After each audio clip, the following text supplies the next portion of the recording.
Hi everybody. We looked yesterday at how to use arrays. I'll do a quick review of that, and then we're going to look at another application of it, and then I'll have you do some warm-up. So if I go into my script here, and I say var mylist equals milk, eggs, and bread, then I can, let's create a function, output list.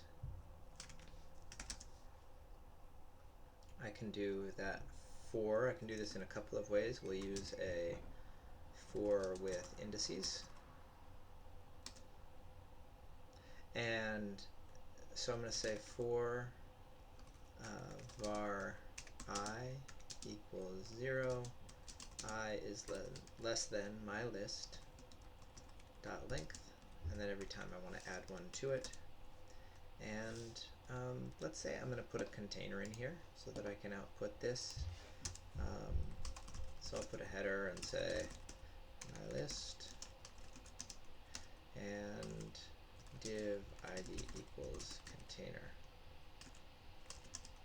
And we'll leave that empty, and I'm going to put nav, and I'll put a button in here.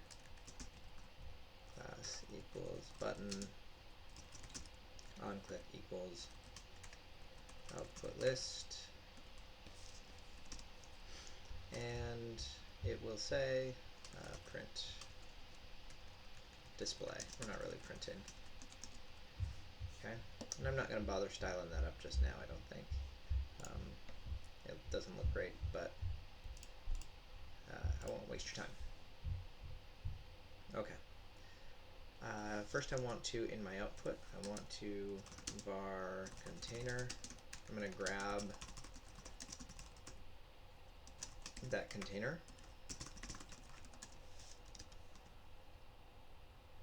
And I'm going to create a div for each. Let's create a list. Let's create a list. So I'm going to say var ls equals document.create element. We'll make this an unordered list. And for each one of these, we're going to say var li for list item. And so an li is the element that we want. We're going to have it say my list at I, what that list item is. And we're going to ls.append child that list item.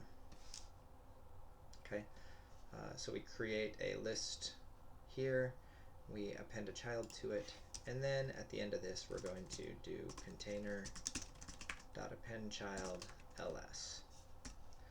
So I grab the container out of the box, out of the document.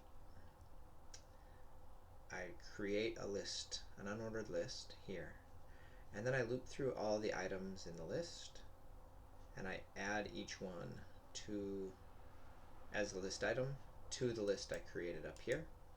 And then at the end, after I've left the loop, I come in here and I append that child, that list, to the container. I don't have to do it in that order, but that keeps it nice and clean for me. I understand I'm creating here, I'm adding to the list here, and then I add the child, add the whole list to the page there. So if I run this and I click display, I now have a list of milk, eggs, and bread. Again, I haven't styled it up at all. I could make that look a lot better, but it's a decent start. I could also do this instead of with this. I could say, I'm just going to comment out this line, because I want to do pretty much all the things for var item of my list. And then in here, instead of appending, making it say my list I, I'm just going to make it say item. Because each time through this loop, item is that thing in there. So we run that, and we display, and I get the exact same thing. Okay, so that's using the loop to run through each individual thing. I'm going to also show you how to apply random numbers to an array. class equals button on click equals random choice, and I'm going to pick one. So maybe I'm going to go to the store and send people off to grab random items or something. Lots of random choid. That's weird. Random choice. I'm going to, who knows what the application of this is. There are much better applications for picking one thing out of a list, but here's where we're at. So function random choice. So I need it to pick a random number between 0 and the length of that list. So you remember how we did a random number? We said var rn, or whatever you want it to be. I'm going to use rn for random number, equals math dot, I'm going to build this in pieces, math dot random times, I want the top number to be the length of that list, minus 1, because I'm going from 0 to 3. And so if I don't want to make it inclusive, it's automatically exclusive, so that should work just fine. MyList.length, and then I need to do a math.floor on that.